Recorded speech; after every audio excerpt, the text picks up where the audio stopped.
Assalamualaikum. Okey, nama saya Intan Liana binti Ramlan. Nombor metrik 419-3000-971.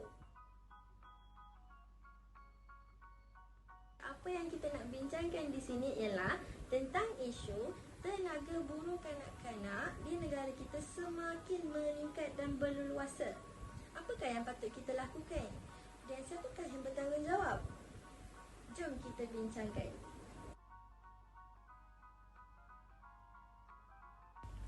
Isu tenaga buruh sudah lama bersarang di negara kita. Hal ini kerana antara tahun 2016 hingga 2018 terdapat 5 kes membabitkan buruh kanak-kanak. Pada tahun 2017, 2 majikan didenda RM2,000 Malaysia setiap seorang, manakala satu lagi kes pada tahun 2014 di bawah anti pemerdagangan orang didenda RM6,000 Malaysia. Objektif kajian ini ialah untuk mengurangkan isu tenaga buruh, memelihara hak kanak-kanak dan melindungi kanak-kanak. Mengurangkan isu tenaga buruh kanak-kanak ini sewajarnya dikawal dan dibendung kerana kanak-kanak berhak mendapat pendidikan yang sepatutnya mereka dapat seperti kanak-kanak lain. Memelihara hak kanak-kanak. Seperti mana kita sedia maklum, di negara kita mempunyai Undang-Undang Akta 611 iaitu berkaitan Akta Kanak-Kanak 2001. Suatu akta untuk menyatukan dan meminda undang-undang yang berhubungan dengan pemeliharaan, perlindungan dan pemulihan kanak-kanak dan untuk mengadakan peruntukan bagi perkara-perkara yang berkaitan dan bersampingan dengannya. Melindungi kanak-kanak. Semua masyarakat perlu sedar bahawa kanak-kanak sepatutnya dilindungi, dijaga dan diberi kasih sayang yang sempurna. Kita tidak sepatutnya menjadikan kanak-kanak sebagai tenaga buruh untuk bekerja semata-mata ingin kanak-kanak ini membantu meringankan beban keluarga. Terdapat 5 pembentukan alternatif. Yang pertama ialah kuasa undang-undang, yang kedua organisasi masyarakat NGO, yang ketiga kawalan kastam dan yang keempat negara jiran dan yang kelima ialah pendidikan sedunia. Analisis maklumat setiap alternatif. Yang pertama, kuasa undang-undang.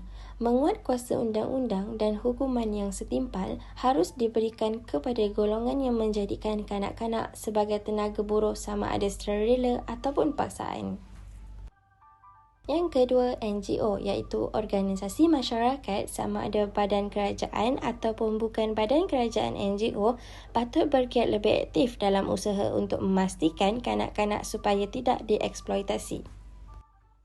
Yang ketiga, kastam. Kerjasama dan kawalan kastam yang ketat bersama Angkatan Polis Diraja Malaysia PDRM adalah bagi mencegah sebaran pemerdagangan manusia terutamanya pada kanak-kanak. Yang keempat, negara jiran.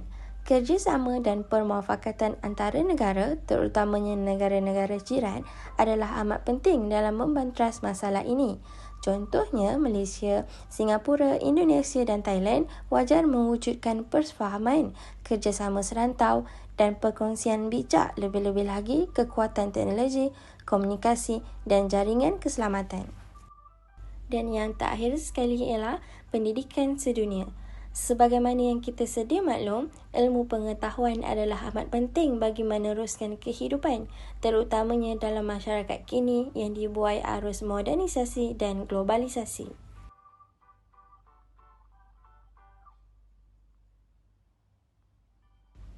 Di antara alternatif yang disenaraikan, saya memilih pendidikan sedunia kerana terdapat kelebihan dan kelemahan yang boleh diatasi.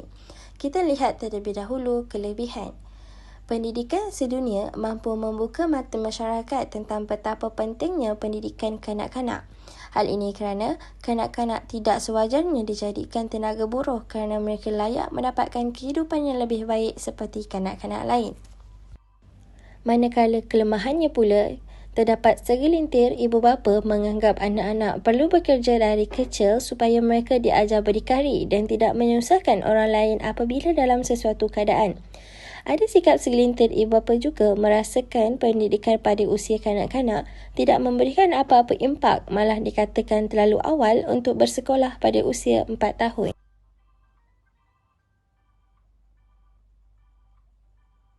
Semua lapisan masyarakat perlu mengambil berat kerana kanak-kanak berhak mendapat pendidikan dan kehidupan yang sihat seperti kanak-kanak lain. Secara keseluruhannya, tenaga buruh kanak-kanak adalah merupakan satu masalah besar jika tidak dibendung dari sekarang. Hal ini kerana hidup kanak-kanak ini akan terbiar dan mereka tidak dapat mengecapi hidup seperti kanak-kanak lain. Sekian, itu saja daripada saya. Terima kasih.